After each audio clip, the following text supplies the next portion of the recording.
आपले यूट्यूब चॅनलवर सहर्ष स्वागत करते आहे। लवकरच गणेशोत्सवाचे आगमन होत असून आपल्या लाडक्या बाप्पाचे आगमन होत आहे। तर गणेश पूजनाची तयारी कशी करायची या संदर्भात आपण आज माहिती घेणार आहोत। आपल्यासोबत आहेत श्री स्वप्नील जोशी गुरुजी आणि आज आपल्याला ते गणेश पूजनाची तयारी कशी करायची या संदर्भात माहिती देणार आहेत। तर आपल्या यूट्यूब चॅनलला तुम्ही सबस्क्राईब केले नसेल तर नक्की सबस्क्राईब करा। चला तर मग मंडळी, आपण वेळ न घालवता आजच्या व्हिडिओला सुरुवात करूया। नमस्कार, आपल्या सर्वांचं भक्ती योग यूट्यूबमध्ये मी पण स्वागत करत आहे। तर आता योगातील जो गणेश उत्सव आहे, आता जो भाद्रपद शुक्ल चतुर्थी या दिवशी जो का आता गणेश उत्सव येणार आहे, त्यानिमित्तानं सर्वांच्या आपल्या लाडक्या बाप्पाचं आगमन सर्वांच्या घरी होत आहे। सर्वांना आनंद उत्साहामध्ये या गणपती बाप्पाचे आशीर्वाद लागत असतात। त्यांच्या कृपेने आपल्या घरामध्ये काही दुःख असेल, दारिद्र्य असेल ते दूर व्हावं, सर्वांची इच्छा अशीच असते आणि त्यामुळे आपण या स्त्रीचं आगमन आपल्या घरामध्ये करत असतो। मग आता ह्या आगमनाच्या दिवशी आपल्याला नेमकी काय तयारी करायची, कशी तयारी करायची असते, जेणेकरून आपल्याला नाही का तो उत्सव मोठ्या उत्साहामध्ये साजरा करता येईल। डेकोरेशनची सुरुवात करतो किंवा आपल्या जे काही आपलं मखर असेल, आपण जे सजावट करतो ते सगळं सजावट करतो, त्या सजावटीपेक्षा अधिक आपण जे काही महत्त्व आहे ते गणेशाच्या पूजेला द्यायला हवं। आपण जशी सजावट करतो त्या पद्धतीनं आपलं जर गणपतीचं आगमन त्याची पूजेची तयारी झाली तर गणपती बाप्पा अजून जास्त प्रसन्न होऊन आपल्या सर्वांना निश्चितच आनंद देतो आणि उत्साह देतो आणि आपल्याला पूजेची त्याबद्दल आवड पण निर्माण होते। मग आपण पूजेची तयारी कशी करायला पाहिजे, जशी आपण एक महिना 2 महिने डेकोरेशनची तयारी करत असतो, पण पूजेची तयारी करताना आपण नेमके तेच विसरून जातो की आपल्याला गणपती पूजेची तयारी करायची आहे आणि आपण ती वेळेला मग माझं नारळ राहिलं, माझं हे राहिलं, माझं ते राहिलं असं करत बसतो। मग याची तयारी आपण आधीच करायची। मग आपल्याला असंच नाही की सर्वांना माहीत नसते नेमकी पूजेला काय लागतं काय नाही, त्यासाठीच आपला हा आजचा व्हिडिओ आहे। मला वाटतं की ते सगळ्यांनाच नाही का ते व्हिडिओ पाहिल्यानंतर सर्वांच्या लक्षातच येईल की तुम्हाला पण की आपण नेमकी गणपतीची तयारी कशी करायची, जेणेकरून तुमच्या घरी जे पंडितजी येणार आहेत किंवा जे गुरुजी येणार आहेत त्यांना पण आनंद वाटेल की आमच्या यजमानांनी नाही का व्यवस्थित सर्व तयारी केलेली आहे। अशी तयारी आज आपण या व्हिडिओमध्ये तर तुम्हाला दाखवणार आहोत। आपण त्याचा आता प्रात्यक्षिक पाहूया, म्हणजे सर्वांच्या लक्षात येईल की नेमकी कोणती गोष्ट काय पाहिजे काय नाही। तर चला तर मग आपण त्यांना तुम्हाला सर्वांनाच आपण ते कृती करूनच दाखवू, म्हणजे तुमच्या लक्षात येईल की नेमकी कशा प्रकारे आपल्याला या पूजेची तयारी गणेश आगमनाची करायची, जेणेकरून सर्वांना आनंद होईल आणि उत्साहामध्ये हा आपला उत्सव साजरा करता येईल। तर मग बघूया आपल्याला या पूजनासाठी काय काय गोष्टी आवश्यक असतात, ज्या काही महत्त्वाच्या गोष्टी असतात, जेणे आपल्याला गणेश प्रतिष्ठा करायची आहे त्या प्रतिष्ठेसाठी ज्या काही आवश्यक गोष्टी असतात ते आपण आज फक्त पाहणार आहोत। तर चला तर आपण सुरुवात करूया। तर सर्वप्रथम आपण या ठिकाणी हळदी कुंकाचं ताट यापासून आपण तयारी करूया। सर्वात आधी आपल्याला एक असं ताट घ्यायचे जेणेकरून आपल्याला नाही का त्याच्यामध्ये सर्व पूजेचे साहित्य ठेवता येईल। मग एका साईडला आपण सर्व त्यामध्ये जे काही पूजेचे इन्क्लूड साहित्य आहे ते आपण या ठिकाणी त्याच्यामध्ये ताटामध्ये ठेवणार आहोत। सर्वात आधी आपल्याला नाही का ताटामध्ये हळदी घ्यायची आहे, जे काही गणपतीला आपण या ठिकाणी हळदी, त्यानंतर कुंकू आहे, त्यानंतर आपल्याला नाही का पूजेसाठी लागणारा जे काही गुलाल आहे ते गुलाल वगैरे त्यामध्ये ठेवायचं आहे। त्यानंतर अक्षत लागतील आपल्याला पूजेला, मग ते अक्षत आपण त्या ताटामध्ये काढून ठेवणार आहोत। त्यानंतर सुपारी आहे की जी आपल्याला ती विड्या सुपारी मांडायची असते त्यासाठी आपल्याला काम आले। त्यानंतर मध आहे, गणपतीच्या प्राणप्रतिष्ठेसाठी मधाची आवश्यकता असते, तो मध आहे। गणपतीला सुगंधी अत्तर आहे लावण्यासाठी। त्यानंतर यज्ञोपवीत आहे, जानवा जोड गणपतीला खूप प्रिय असतो, तर त्याच्यामध्ये जानवं पण आपण त्या ठिकाणी ताटामध्ये आपण काढून ठेवायचं आहे।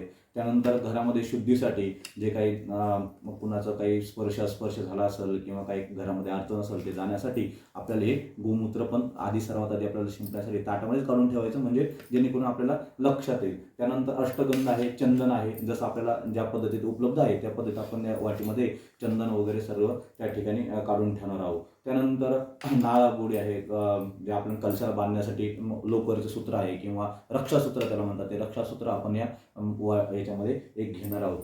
त्यानंतर नाही का त्यानंतर गणपतीला सगळ्यात जास्त काय प्रिय आहे तर नैवेद्यासाठी गुळ खोबरं, तर मग आपण गुळ खोबरं पण एका ताटामध्ये असं काढून ठेवणार आहोत की जेणेकरून आपल्याला नाही का ते आपल्याला त्या लक्षात राहील की कोणतीही गोष्ट आपल्याला पूजण्यापासून जी काही आहे ती विसरणार नाहीत आपण. त्यानंतर विड्याची पानं आहेत जी आपल्याला पूजेसाठी त्या ठिकाणी विडा सुपारी मांडण्यासाठी लागणार आहेत ती आपण काढून ठेवणार आहोत. त्यानंतर जे काही आहे वस्त्र आहे, देवाला आपल्याला त्या ठिकाणी पूजेसाठी जे काही वस्त्र लागणार आहे ते वस्त्र पण आपण एका ताटामध्ये किंवा ताटाच्या बाजूला आपण इथं जरी ठेवलं तरी चालू शकतं, असं काही नाही की एका किंवा त्या ठिकाणी ठेवलं तरी काही हरकत नाही. त्यानंतर आरतीसाठी नाही का निरंजन आपल्याला त्या ठिकाणी ताटामध्ये ठेवायचं आहे की जेणेकरून आता आपण निरंजन ती तयार करायचे, त्याच्यामध्ये वात वगैरे सर्व लावून वगैरे नंतर ठेवणार आहे. एक दुसरं एक छोटं निरंजन आहे ज्याच्यामध्ये नाही का आपल्याला या ठिकाणी एक याच्यामध्ये आपल्याला दिवा लावायचा आहे, तुपात निरंजन करायचं आहे आणि या याच्यामध्ये आपल्याला कापूर लावण्यासाठी म्हणजे जेणेकरून वेळेला आपल्याला काही सापडणार नाही तर ते कापूर लावण्यासाठी आपण तिथं ठेवणार आहोत.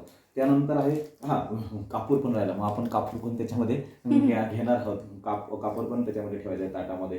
त्यानंतर जे काही पंचामृत आहे जे पूजेसाठी लागणार आहे ते पंचामृत पण आपल्याला ताटामध्ये एका साईडला घ्यायचं आहे, काढून ठेवायचं आहे.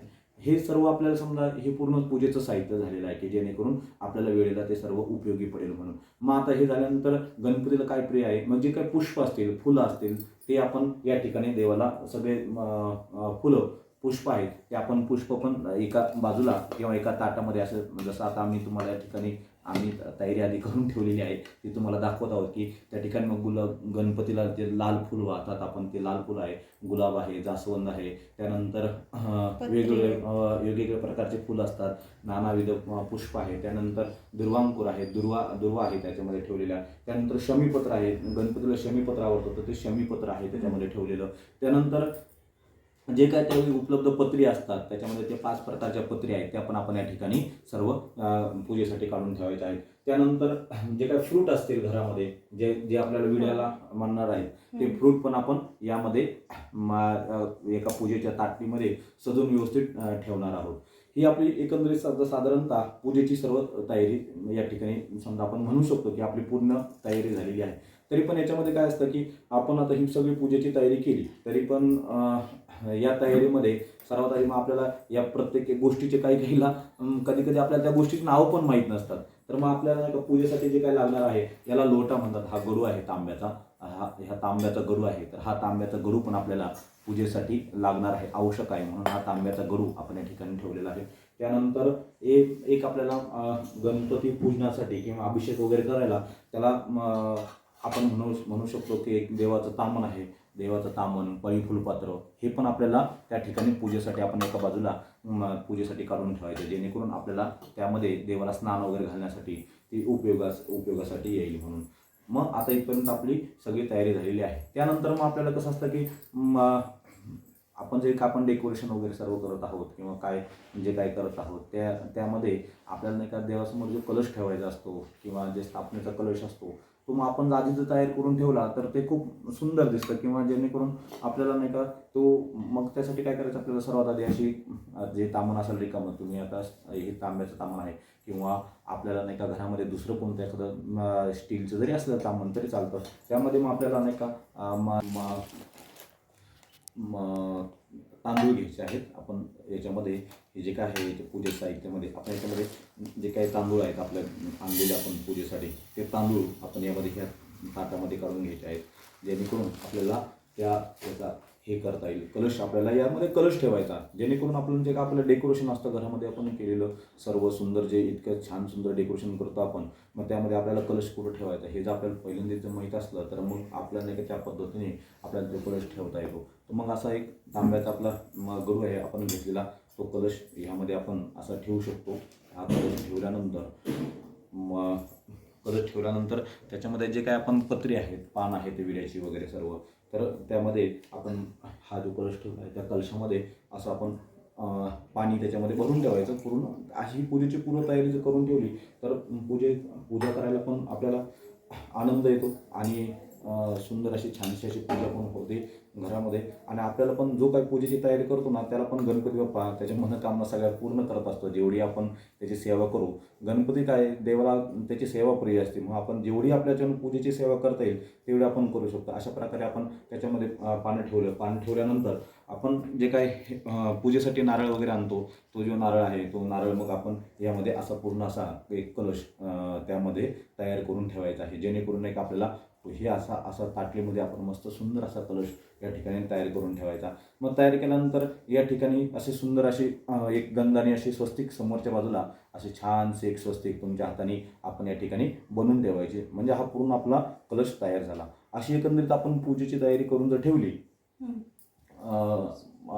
जर अशी एकंदरीत आपण सगळी पूजेची तयारी केली तर सर्वांना सर्व तो पाहायला आणि पूजेचा उत्साह वगैरे सर्व करायला सर्वांना अतिशय आनंद होतो. जेणे पूजेचे साहित्य आहे आपल्याकडं सर्व घेतलेलं आहे, म्हणजे काही येता शकते. आणि याच्या पलीकडे पण नाही का अजून काही साहित्य पूजेसाठी लागत असतात, की जेणेकरून मग आपण कोकणी पद्धतीमध्ये कोकणी भागामध्ये सर्वांच्या आपण जागेवाल्याचा मानाचा नारळ असतो किंवा कुलस्वामिनीचा नारळ असतो, देवाचा नारळ असतो. हे सगळे जे नारळ आहेत ते पण आपल्याला त्या ठिकाणी द्यावं लागतात. मग जशा ज्या पद्धती असतात त्या आपल्या मानाचे नारळ आपल्याला त्या ठिकाणी पूजेसाठी पाहिजे असतात.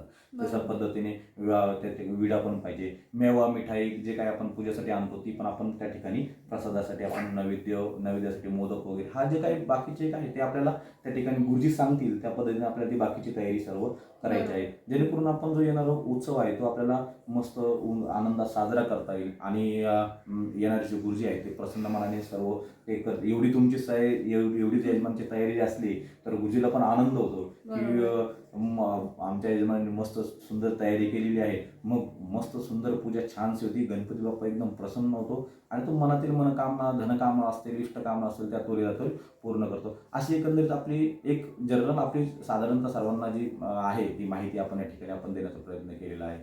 आपल्या चॅनलच्या माध्यमातून सर्व लोकांपर्यंत हा जो व्हिडिओ गेला सर्वांनी तो जो पाहिला तर त्यांना खूपशी अशी कल्पना येईल की आपल्याला कशा पद्धतीने सजवलेलं आहे.